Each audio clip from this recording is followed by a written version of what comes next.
Hey, I'm Daniel Gallucci, co-founder of Nurosene, and the way this kind of journey started, I guess, was sort of a really long, winding journey, one that started as a professional soccer player, evolved into the world of sports science, sports medicine.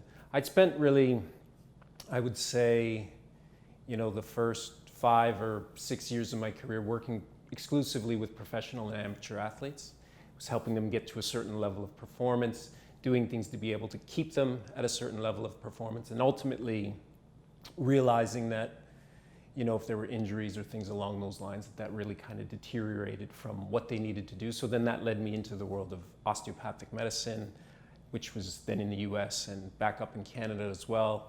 Did that for a number of years. And then it was, for me, always just sort of a curiosity-led journey, realizing that it was the brain ultimately that was the controller of everything. So that led me then into the world of clinical neurosciences, functional neurology, functional medicine, evolutionary biology. Down in the US again at the Carrick Institute of Functional Neurology, and a few other sort of postgraduate programs, a few other professional sorts of designations. And then really for me, one of the things I think that was most valuable would have been the last number of years back then into the research realm of more clinical neuroscience, where we were using this, what you'd call multimodal neuroimaging, so just a fancy way of saying a bunch of different brain imaging techniques to really look at the underlying structure of the brain, the underlying function of the brain, and as well as the underlying, what we would call the adaptability, or what was called cerebrovascular reactivity of the brain. And by doing these sorts of things, it was the first time, or I should say, before that, everything that we're kind of doing is a proxy for what we think the brain is doing. Somebody comes in with a certain behavioral issue, somebody comes in with a certain anxiety, somebody's coming in to perform at a certain level, somebody's coming in with a concussion, or somebody's coming in with a certain type of neurodegenerative issue. And it was always like doing a bunch of things clinically, but not really understanding or really knowing what was happening under the hood, because again, we weren't looking under the hood. That journey into the neuroimaging was profound for me, and I think really was one of the things that really started this, which was once I could actually see what was happening to the neurons in real time, once I could see how these, you could use this certain type of calcium photon imaging to be able to look down to the individual neuron level, and there's 85 billion of them in there, and to be able to look at the structure and how closely the structure is related to the function and how that affects the adaptability.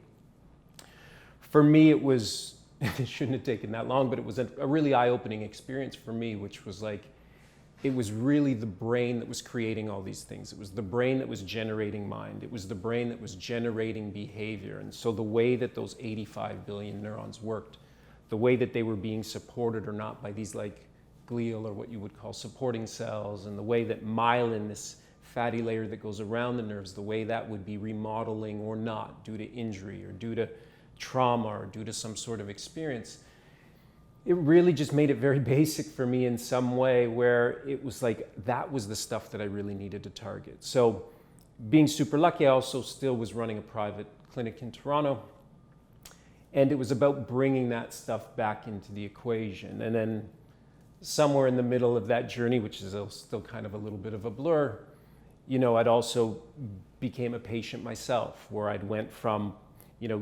training in some mixed martial arts and feeling like I was having a bit of some sort of like head issues, and I didn't know if I was concussed. And then, long story short, I'd had a series of seizures, and then, it was found out that I'd had this sort of brain cancer, diffused astrocytoma. Now I have to be on the other side of it and become the patient once again. And I think ultimately, knock on, if there's some wood around here, down here, it was a great experience for me, because I think it gave me the perspective that I'd often missed so early in the process, which I was so focused on the science. I was so focused on the neurology, the development, I kind of lost sight. I feel like I kind of lost sight of some of the other sort of things that, we sometimes don't really think about so much when we look at mental health or when we look at physical health. And that gave me a very sort of interesting perspective, yet also wanting to fix the underlying biology. What do I need to do? What do I need to do here? What are the things that we can do? It helped me understand data science. It helped me understand that every single person is unique. So you could put people in a category and say, hey, well, you have a likelihood of this happening within 5 years, or a likelihood of this happening. But these are just statistics, and so much of behavior, so much of what we're trying to do goes just beyond the statistics. So I sometimes say, like, Nurosene begins where some of the science ends, which is like, you know, we've been stuck in a westernized sort of reductionist model for 500 plus years since the, you know, basically since I think it's like the Christian conquest, which was like, you know, we were really educated sort of early on, and then it was like, oh, okay, you know, religion's going to do a bunch of things, and this is the way society needs to move forward, which was totally fine because we didn't have as much scientific knowledge. And then all of a sudden, you know, I think it was literally in Toledo, Spain, where we start to see, you know, the emergence again of science, but it was science done in a very sort of reductionist way. So it meant almost like a clock, where it was like, if you just take the individual pieces apart, it meant that if you wanted to figure out how the system works, or you want to figure out how this person works or this person works, you then just take these individual pieces, you put them back together, and that's what function is. That's what behavior is. That's what health is. And really, there's nothing in human behavior. There's nothing really in science, in biology, that really works that way. It's much more chaotic. It's much more dynamic than that. And I think, you know, especially even going through the pandemic over the last couple, you know, 18 or so months, it's obvious to see that there's a bunch of chaos out there. We can all kind of have theories and we can publish papers, but papers don't really mean anything for somebody that's struggling. It's like, what do you do with those papers?